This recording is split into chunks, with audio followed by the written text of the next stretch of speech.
If we don't look for this information, we won't recognize the opportunity to inform, the opportunity to correct, and the opportunity to protect.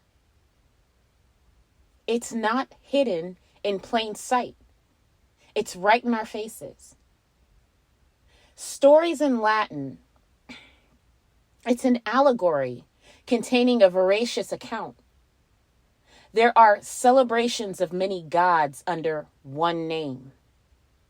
We recognize them underneath one name, or as a deity, or as a specific religion.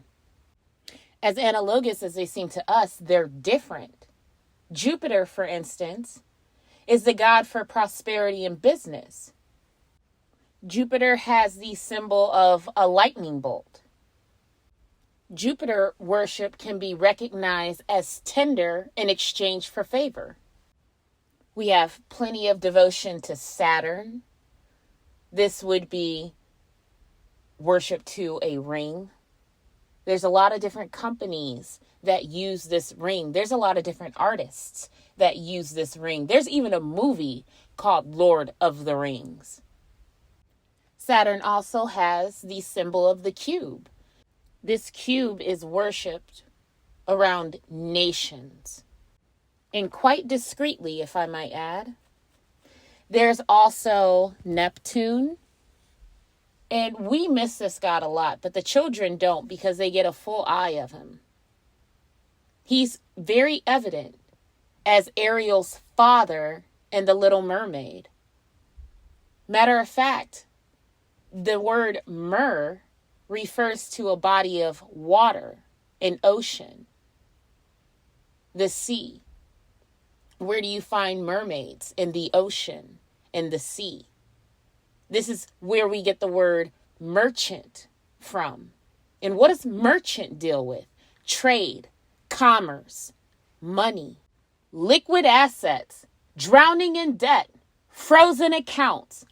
We use a lot of water reference when it comes to money, when it comes to trade, when it comes to commerce.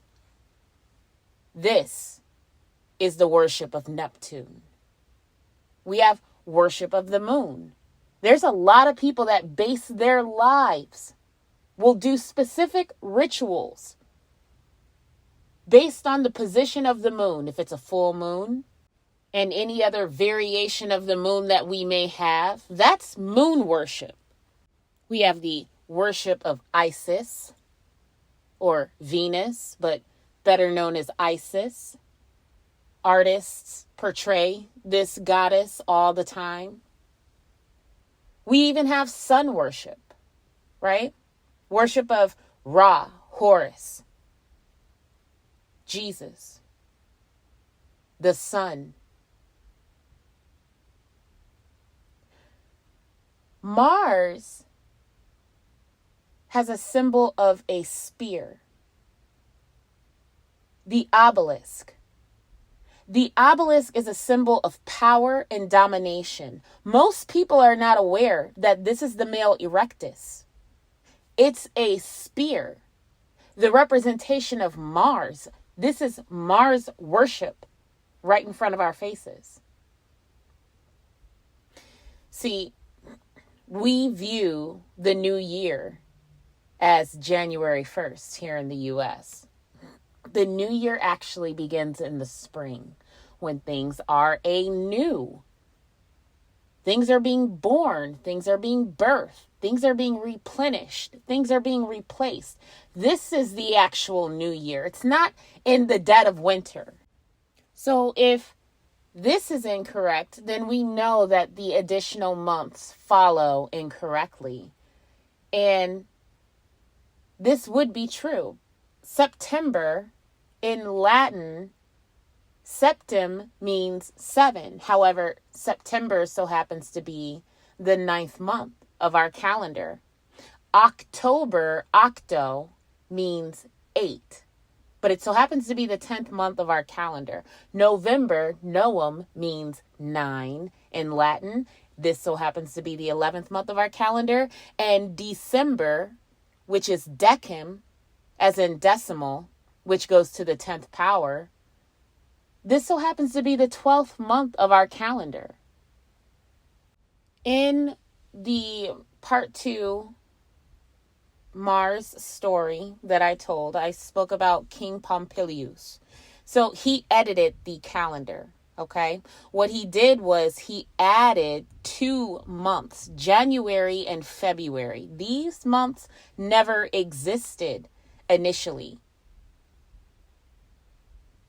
Our calendar was in perfect balance. We had 30 days to each month, and the months began with March, which followed the spring. It was the new year. It was when things began to grow.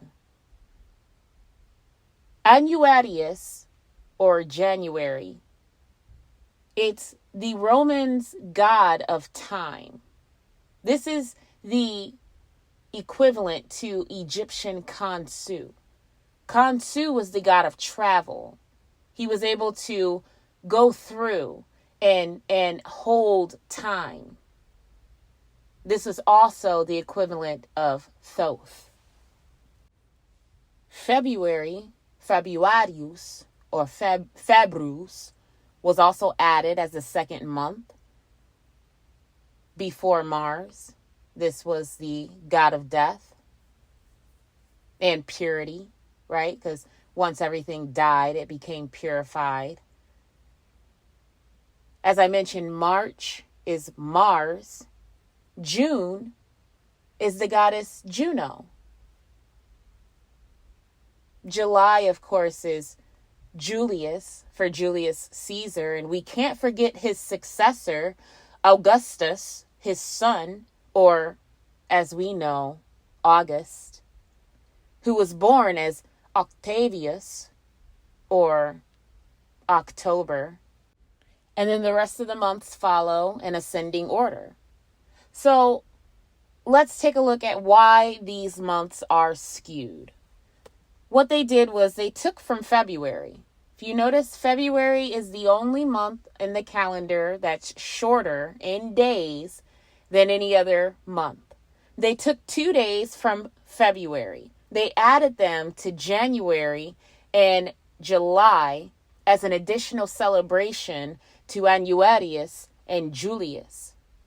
They realized that the calendar was off, so they began to create leap days in order to suffice, in order to bring balance. But this continued to be out of balance, so they started to add to other months additional days in order to try to keep the balance. Meanwhile, we've been out of sync, out of whack when it comes to actual time. The date that you see on your calendar, the date that you see on your phone, the date that you see in your car is not the actual date. And he shall speak great words against the Most High, and shall wear out the saints of the Most High, and think to change times and laws. And they shall be given into his hand until a time and times and the dividing of time.